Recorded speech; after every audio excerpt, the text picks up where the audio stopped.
Hello, I'm Trevor Renfro, and welcome back to the Flitterwatt Worldbuilding project. In the last episode, we observed how the first organisms adapted to fill all the available niches. And in the next episode, we will look at how these organisms will do the same, except this time it happens on land. So how does an organism evolve to be on land anyway? Well, it all starts with the Intertidal Zone, which is a zone in the ocean where the water level changes over time. On our alien planet, this zone is quite large because our planet has 2 moons. If an organism specializes to live here, it will benefit from adaptations that help it live longer outside of water. Another benefit of living here will be a lack of competition from other organisms.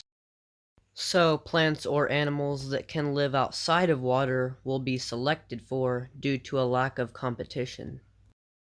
So, the first organisms on land will face a few problems. 1. There isn't any food, so the animal will starve and die.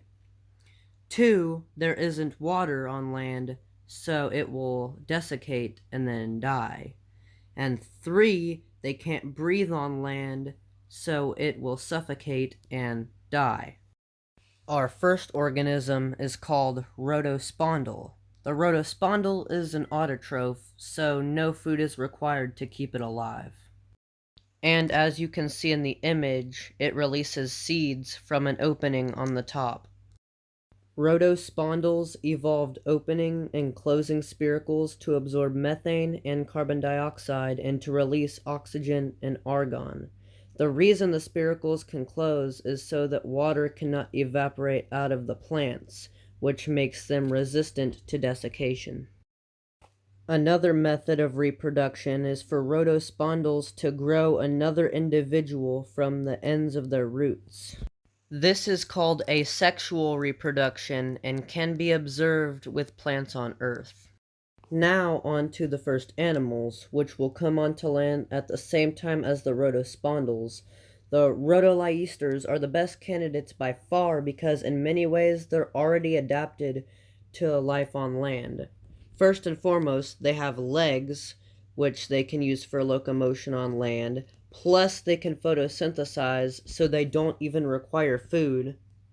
So, 2 clades of rotoliesters split off to go onto land. The first clade is Calico Roto.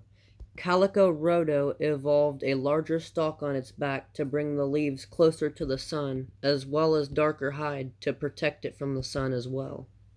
Also recall how Flitterwatt's gravity is greater than Earth's. To compensate for this, our animal will evolve bones to support itself on land made of pyrite. The bone is made up of 3 rings at the base of the foot to bend down for food. These bone rings can retract into one another. If you were confused about why I said food, these animals have to ingest sediment to obtain nutrients. Eye stalks were also evolved in both clades to look around because they don't have necks. The other clade I mentioned is called rotoblort. They grow up to about 2 centimeters long. This small size means that bones aren't necessary to support the animal. Furthermore, it also reduces the amount of food and water the animal needs, so that surviving is rather easy. Rotoblort is coated in plant-like tissue to protect itself from the sun. Also, the sperm for all the land animals evolved spider-like legs to make it more easy to attach to eggs. After the male fuses into the egg, it will create a fertilized egg, which have a tough outer membrane to protect against water loss. Our last 2 animals evolved from Proto-anguilliform. Proto-loris is about the size of an adult cow and also evolved legs for its sperm. It is a herbivore and eats rotoblorts and rotospondyls as well. Proto-loris has a shell that it uses for protection from our next animal, Proto-lyros. On the top left, Proto-lyros also has a shell, except it has been reduced for more mobility because Proto-lyros is a carnivore. It eats all land animals at this time. Proto-lyros also evolved darker skin for UV protection.